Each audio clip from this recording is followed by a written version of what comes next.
Download the DIY e-learning toolkit from the website. If you scroll down on the website, you will see a download kit button.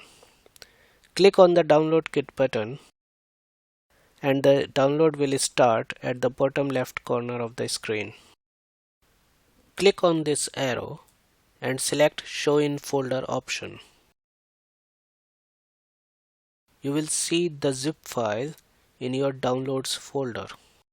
Copy or cut this folder and paste it in your course folder.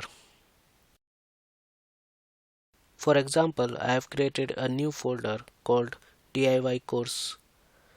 This will be my new course folder. I will paste my zip file here.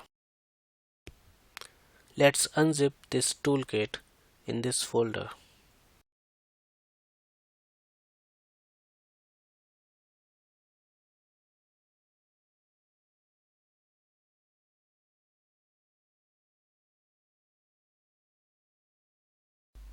You will see two folders, course and storyboard.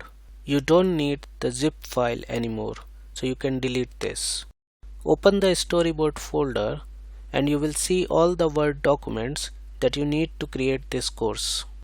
I have created videos for each of these Word documents.